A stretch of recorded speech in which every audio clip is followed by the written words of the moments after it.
अस्सलाम वालेकुम। उम्मीद है कि आप सब खैरियत व आफियत से होंगे। एक हामला हिरन अपने बच्चे को जन्म देने के लिए दरिया के किनारे के साथ साथ एक जंगल का रुख करती है। अब हिरन जैसे ही जंगल के करीब पहुंचती है तो अचानक से मौसम ख़राब हो जाता है। बिजली कड़कती है, जंगल पर बिजली गिरती है, जिसकी वजह से जंगल में आग भड़क उठती है। अब इसी दौरान हिरन की एक शिकारी पर नज़र पड़ती है जो अपने तीर कमान के साथ हिरन का निशाना लिए हुए था। और दूसरी तरफ एक शेर हिरन का इंतज़ार कर रहा था कि हिरन इस तरफ आए और मैं इसको दबोच लूँ और अपनी खुराक बना लूँ। अब हिरन चारों तरफ से ख़तरात में घिर चुकी थी, जिस तरफ भी जाती मौत उसकी यकीनी थी। अब हिरन ये ख्याल करती है कि अब मुझे वो करना चाहिए जो सबसे ज़रूरी है, यानी हिरन अपने बच्चे को जन्म देने की तैयारी का आगाज़ करती है और ख़तरात को भूल जाती हैं। अब इसी दौरान आसमान पर फिर से बिजली कड़कती है।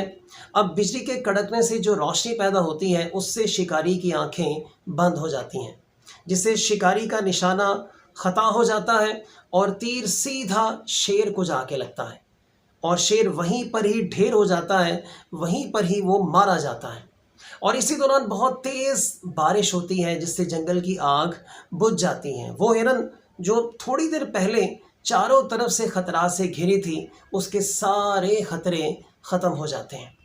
अब इसी तरह बाज़ औक़ात हम इंसान भी इस हिरन की तरह चारों तरफ से बाज़ औक़ात ख़तरात, मुश्किलात और मुसीबतों का शिकार हो जाते हैं और हमें समझ नहीं आती कि हम इन मुसीबतों से, इन परेशानियों से हम कैसे निकल पाएंगे।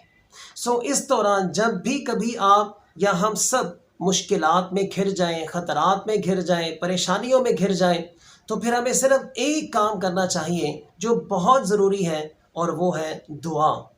क्योंकि दुआ मुसीबतों को टालती है, दुआ मुसीबतों को ख़त्म कर देती है।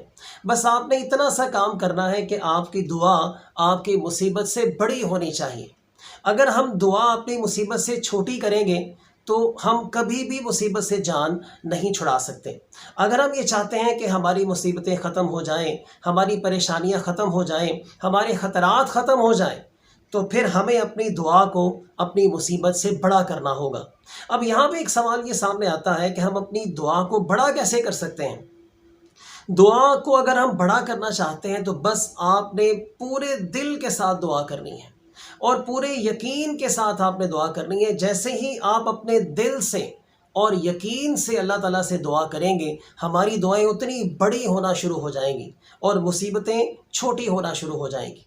अब बाज़ औक़ात ऐसे होता है कि हम दुआ भी बड़ी करते हैं लेकिन हमारी मुसीबत भी बड़ी होती है, यानी दोनों चीज़ें बड़ी हैं, दुआ भी बड़ी है और मुसीबत भी बहुत बड़ी है। अगर ऐसी सिचुएशन में होता ये है कि हमारी दुआ हमारी मुसीबत के साथ क़यामत तक लड़ती रहती है और उसको हम तक नहीं पहुंचने देती। अब अगर आप ये चाहते हैं कि आप मुसीबतों से, परेशानियों से, टेंशनों से छुटकारा हासिल करना चाहते हैं, तो सर आप जब भी मुसीबत में घिरें तो आपने सिर्फ ये एक काम करना है कि आपने दुआ करनी है, पूरे दिल से दुआ करनी है। आप देखिएगा हम सब की परेशानियां आहिस्ता आहिस्ता एक एक करके यकीनी तौर पर ख़त्म हो जाएंगी। आप सब ने इस बात का ध्यान रखना है कि दुआ हमारी मुसीबतों को ख़त्म करती है। आप सब अपना और अपने आसपास के लोगों का बहुत सारा ख्याल रखिएगा। अल्लाह हाफ़िज़।